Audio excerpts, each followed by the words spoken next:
விருதுநகர் மாவட்டத்திலும் இதே மாதிரிதான் தபால் ஓட்டு போடுறவங்க கிட்ட போயிட்டு திமுகவுக்கு தான் நீங்க ஓட்டு போடணும் அப்படின்னு சொல்லிட்டு ஃபோர்ஸ் பண்ணியிருக்காங்க. இதை அந்த ஊரை சேர்ந்த இளைஞர்கள் எல்லாம் தடுத்து நிறுத்தி போலீசார்கிட்ட இன்ஃபார்மும் பண்ணியிருக்காங்க. திமுக காரங்க ஏன் இப்படி பண்றாங்க அப்படின்ற மாதிரி பல இடத்துலயும் கேள்வி மக்கள் மத்தியில வந்துட்டே தான் இருக்கு. இங்கதான் இப்படி நடக்குது அப்படின்னு பாத்தீங்கன்னா, மக்கள் கிட்ட எல்லாம் நம்பரை கலெக்ட் பண்ணி மக்களுக்கு வந்து டைரக்டா போனே பண்ணி இந்த மாதிரி நீங்க திமுக ஓட்டு போடுங்க, திமுக தான் இந்த வாட்டி ஓட்டு போடணும், அப்பதான் வந்து தமிழகம் முன்னேறும் அப்படின்ற மாதிரி ஃபோன் பண்ணி கூட டார்ச்சர் பண்றாங்களாம். அப்படிதான் மக்கள்லாம் பல பேரும் பேசுறாங்க. இதை பத்தி எடப்பாடி பழனிசாமி கூட பேசியிருக்காரு.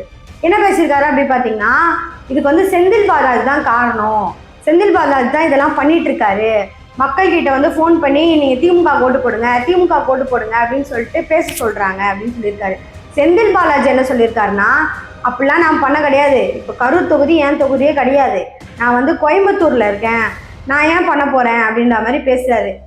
அதுக்கு வந்து எடப்பாடி பழனிசாமி என்ன சொல்றாருன்னா, நான் வந்து கரூர் தொகுதியவே சொல்லலை, பொதுவாகவே நீங்க வந்து எல்லாருமே இப்படிதான் பண்றீங்க, ஃபோன் பண்ணி தான் மக்கள் கிட்ட வந்து வாக்கு சேகரிக்கிறீங்க, அதெல்லாம் பண்ணக்கூடாதுன்னு சொல்லியும் நீங்க அதெல்லாம் கேட்க மாட்டீங்க, உங்க கட்சினா ஒரு நியாயம், எங்க கட்சினா ஒரு நியாயமான்ற மாதிரி தான் திமுகவை சேர்ந்தவங்களும் அதிமுகவை சேர்ந்தவங்களும் மாற்றி மாற்றி சண்டை போட்டுக்கிறாங்க.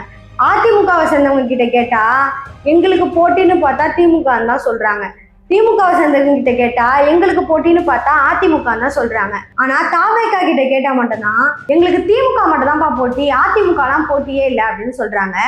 அதிமுக காரங்களும் சரி திமுக காரங்களும் சரி மாற்றி மாற்றி போட்டின்னு சொல்லிக்கிறாங்க. ஆனா டிவிகேவோட ஓட்டை ஏன் திருடுறாங்க அப்படின்றது எல்லாருக்கும் கேள்விக்குறியா தான் இருக்கு. டிவிகே ஓட்டோ யாரோட ஓட்டோ மக்களுக்கு தெரியும், யாருக்கு ஓட்டு போடணும் யாருக்கு ஓட்டு போடக்கூடாதுன்னு சொல்லிட்டு.